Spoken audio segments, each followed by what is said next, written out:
called neutral reportage has been recognized in about 10 states. It gives the news media First Amendment protection in writing accusations about a public official or public figure in a public controversy, as long as the reporter states them accurately and neutrally. If one official or person considered responsible and newsworthy accuses another public figure of wrongdoing, you may print the information as long as you get reactions of the accused or other participants.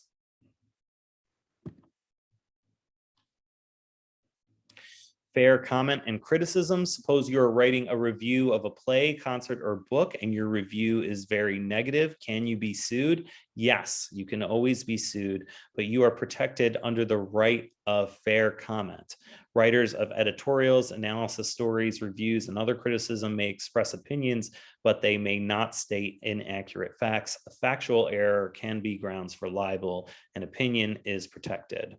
Invasion of privacy. Issues of privacy involve ethical decisions, not matters of accuracy. Privacy is not a right guaranteed by the U.S. Constitution. In privacy cases, damage is usually considered the mental anguish that results from wrongfully revealing to the public some part of the plaintiff's life. Truth may not be enough of a defense in privacy cases.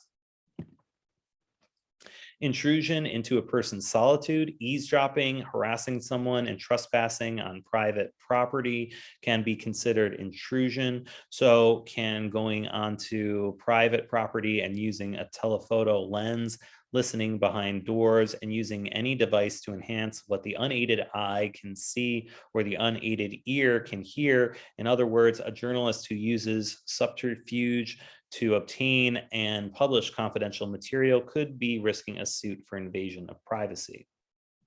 Public disclosure of private facts. Publishing facts such as information about a person's sex life or medical history that the public considers offensive could be considered invasion of privacy, even if they are true. But if the facts are taken from the public record, such as court documents, they will probably be considered fair to publish. Publicity that puts a person in a false light. If a published story or picture gives the wrong impression and is embarrassing to the person, the possibility exists that the court will consider a false light verdict. For example, in one case, a television station doing a story about teenage pregnancy took pictures of a young woman walking down the street. The television station did not say she was pregnant, nor did the station identify her. However, she claimed the picture put her in a false light, indicating that she was a pregnant teenager, and she won her lawsuit against the station. Use of a person's name or photo without permission. This doctrine applies when the picture is used for commercial purposes, such as advertising or promotion. Online legal issues, Communications Decency Act, Zarin versus America Online, Children's Online Privacy Protection Act. Copyright. If you take pictures or documents from a website that does not contain a copyright notice, are you violating copyright laws? Absolutely. The 1976 U.S. Copyright Act protects everything that you or others write the minute the information is offered in a fixed form, which includes online or print information. And there's a section on fair use. So that's just a brief overview of the two chapters that you're going to be reading.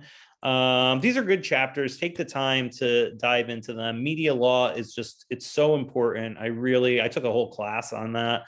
And it's really interesting stuff. So everything you can get out of this chapter, I think is going to help you. And online journalism is just as important as our broadcast journalism.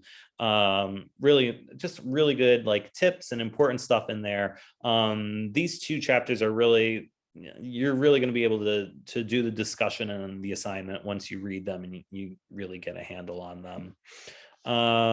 For this week, we have a discussion, libel potential scenario, that's going to be due Friday, April 15th. It's worth 20 points. I just want you to share your honest opinion about the topic. This is based on a real event.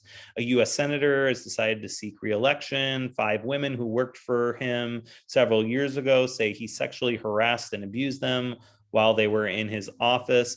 The women refused to be named. Their allegations range from stories that he supplied them with drugs and alcohol to sexually abuse them, accusations of rape. All the women are reputable.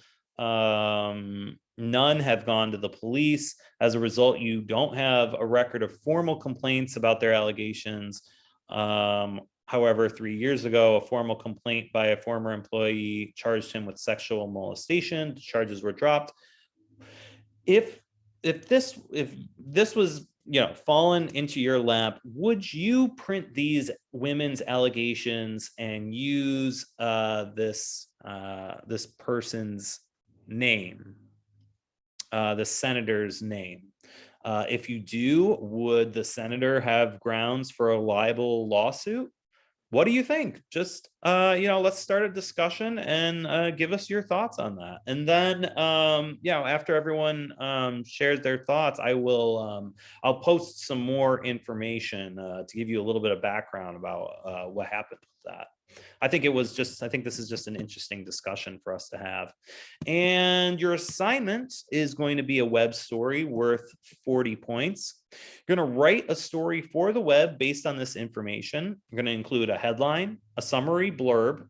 Try using a bulleted list. Insert links, add a discussion question to the end of your story, and consider creating a poll. And you're going to see you have a story in front of you. New data on marriage, divorce, and remarriage in the United States show that 43% of first marriages end in separation or divorce within 15 years, according to a report released by the CDC. So take a look at this report and some of the things in there, and you're going to turn this into a web story, and that will be due on Sunday, April 17th. Okay. All right. So that should do it. Your online journalism and media law. If you have any questions, shoot me an email, and I hope you guys have a great week. Thanks.